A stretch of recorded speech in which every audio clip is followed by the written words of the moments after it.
Hello and welcome back to Chehel Academy. In this video, we are going to cover types of population interaction.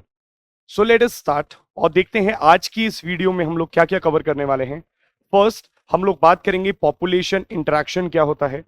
Second हम लोग बात करेंगे types of population interaction, कैसे species आपस में interact करती हैं और उसके क्या क्या टाइप्स हैं। जैसे पहले टाइप को हम लोग म्यूचुअलिज्म के नाम से जानते हैं। कमेंसलिज्म क्या होता है, एमेंसलिज्म क्या है, and then what is competition, और लास्ट में प्रीडेशन एंड पैरासिटिज्म क्या होता है। सो स्टार्ट करते हैं सबसे पहले पॉपुलेशन इंटरैक्शन से। शुरुआत से पहले आप मुझे एक क्वेश्चन का जवाब दीजिए। क्या कोई भी स्पीशीज अकेले रह सकती है एनवायरमेंट में? क्या वो singly without interacting with one another रह सकती है? So answer is no. हम सभी जानते हैं man is also a social animal, हम लोग भी इंटरैक्ट करते हैं। एंड सिमिलरली जितनी भी स्पीशीज हैं, जितने भी लिविंग ऑर्गेनिजम्स हैं एनवायरमेंट के ऊपर, एनवायरमेंट के अंदर आपको देखने को मिलेगा वो इंटरैक्ट करते हैं आपस में। जिस तरीके से वो इंटरैक्ट करते हैं उससे या तो उनको फायदा होता है या नुकसान होता है या कुछ भी फर्क नहीं पड़ता है। सो किस तरीके का इंटरैक्शन होता है उसी को हम पॉपुलेशन इंटरैक्शन के रूप में जानते हैं। It is a effect on the two organisms when they interact with each other. और मुख्यतः रूप से ये 6 टाइप्स के होते हैं। एक को हम म्यूचुअलिज्म के नाम से जानते हैं, दूसरा commensalism, amensalism, competition, predation and parasitism. देख सकते हैं आप इस डायग्राम के अंदर भी प्लस का मतलब है यहां पर कि स्पीशीज को बेनिफिट हो रहा है इंटरेक्शन के रूप में। तो देखिए यहां पर है स्पीशीज 1, यहां पर है स्पीशीज 2, और यहां पर हम लोगों ने दे रखा है किस प्रकार का इंटरेक्शन है। तो अगर एक स्पीशी को फायदा होता है तो हम उसको प्लस से डोनेट करेंगे, दूसरी स्पीशी को भी फायदा होता है तो हम उसको भी प्लस से डोनेट करेंगे। अच्छा, अगर यहां पर माइनस साइन है इसका मतलब है कि एक स्पीशी को हार्म हो रहा है। एंड अगर यहां पर हम जीरो देखते हैं, जीरो का मतलब है ना तो हार्म हो रहा है ना ही उसको बेनिफिट हो रहा है, वो अनहार्म्ड है, वो न्यूट्रल है, उसे फर्क नहीं पड़ रहा है। चलिए सबसे पहले टाइप ऑफ पॉपुलेशन इंटरैक्शन या बायोटिक इंटरैक्शन को डिस्कस करते हैं और यहां पर बात करते हैं म्यूचुअलिज्म में क्या होता है। म्यूचुअलिज्म एक इस प्रकार का बायोटिक इंटरैक्शन है जहां पर दोनों स्पीशीज को बेनिफिट होता है, आपस में एक दूसरे के साथ रह करके एक सिम्बायोटिक रिलेशनशिप में मेंटेन करके आपको देखने को मिलेगा दोनों स्पीशीज एक दूसरे की मदद करते हैं, या ऐसा इंटरेक्शन जो दोनों के लिए ही बेनिफिशियल साबित हो उसे हम लोग म्यूचुअलिज्म कहते हैं। एग्जाम्पल के रूप से आप देख सकते हैं राइजोबियम जो बैक्टीरिया है, it lives in the root nodules of the leguminous plants. So plants के रूट में राइजोबियम रहता है तो उसको शेल्टर मिलता है, या फिर उसका हैबिटेट वो है, उसका एड्रेस वो है, वो जगह मिल जाती है रहने के लिए। प्लस क्योंकि वो वहां पर रहता है तो आपको देखने को मिलेगा it fixes the atmospheric nitrogen. तो एटमॉस्फेयर के अंदर जो नाइट्रोजन है उसको कैप्चर करता है और फिक्स कर देता है लेग्यूमिनस प्लांट्स में, क्योंकि लेग्यूमिनस प्लांट्स को स्पेशली आपको देखने को मिलेगा नाइट्रोजन की मात्रा ज्यादा चाहिए होती है। तो दोनों का काम बन जाता है, इसी को हम म्यूचुअलिज्म के नाम से जानते हैं। अब बात करते हैं कमेंसलिज्म की। कमेंसलिज्म के अंदर आपको देखने को मिलेगा एक स्पीशी को तो बेनिफिट होता है, मतलब पहली जो एक स्पीशी है उसको बेनिफिट होगा और दूसरी स्पीशी को फर्क भी नहीं पड़ेगा, अनअफेक्टेड। तो ना तो वो हार्म हो रही है ना ही उसको बेनिफिट हो रहा है, तो अनअफेक्टेड रहता है। इसका कुछ एग्जाम्पल देख सकते हैं हम। एग्जाम्पल के रूप में आप देखिए काउ डंक। सो काउ का डंक जो होता है वो डंक बीटल्स के लिए एक प्रकार का न्यूट्रिशन का सोर्स है, एक प्रकार का खाने का सोर्स है, एक प्रकार का शेल्टर का सोर्स है।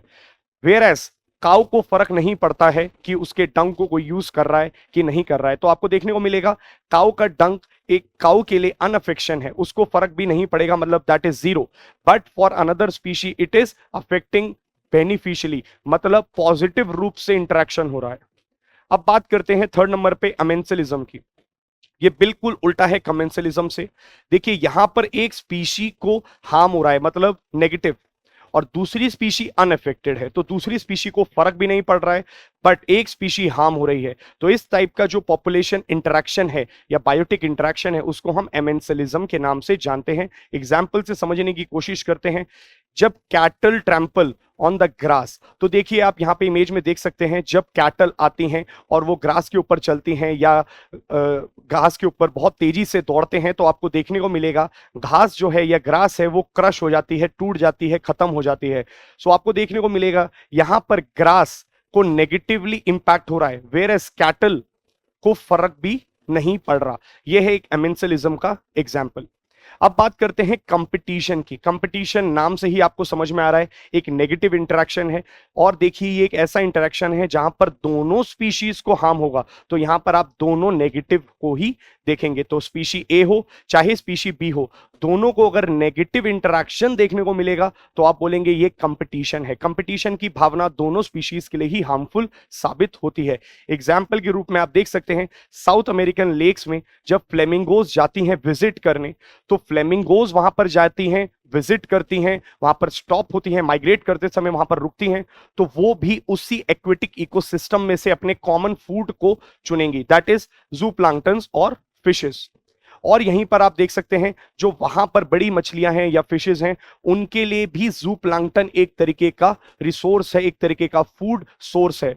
तो दोनों स्पीशीज जो कि है resident fishes and the flamingos जो माइग्रेट होकर के आई हैं, दोनों एक ही जगह से रिसोर्स को लेती हैं। और कंपिटिटिव एक्सक्लूसिव प्रिंसिपल जो ये बोलता है कि अगर दोनों स्पीशीज का एक इकोलॉजिकल नीश है या एक ही जगह पर काम करती हैं, तो एक टाइम ऐसा आएगा दोनों स्पीशीज को हार्म होना स्टार्ट हो जाएगा या फिर उन दोनों को कॉम्प्रोमाइज होना पड़ेगा। सो यहां पर आपको देखने को मिलेगा दोनों स्पीशीज आर नेगेटिवली इंपैक्टेड। अब बात करते हैं प्रिडेशन एंड पैरासिटिज्म।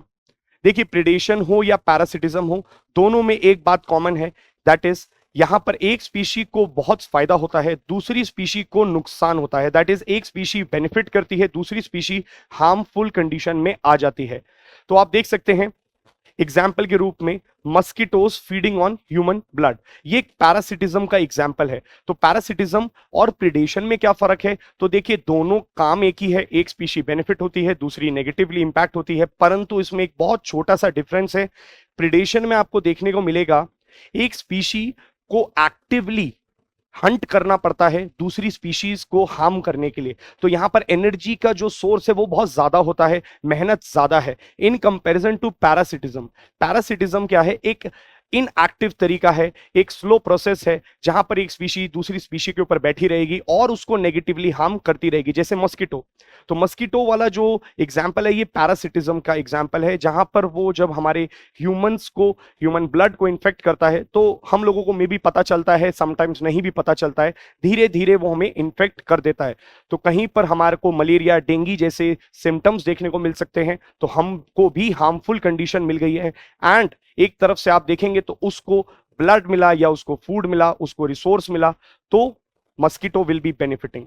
एंड अगर आप प्रिडेशन का एग्जाम्पल के रूप में देखना चाहते हैं, प्रिडेशन में लायन हंटिंग जेब्रा और एनी अदर एनिमल, तो आपको देखने को मिलेगा जब लायन हंट करता है तो एक्टिवली भागना पड़ता है उसको, और हंट करके जेब्रा को जब मारता है तो लायन को बेनिफिट होता है। ऐसे ही इंफॉर्मेटिव वीडियोस को डिटेल्ड मैनर में एंड इजी लैंग्वेज में कवर करने के लिए please keep following Chahal academy YouTube channel. I will be back with another video. Till then, thank you so much.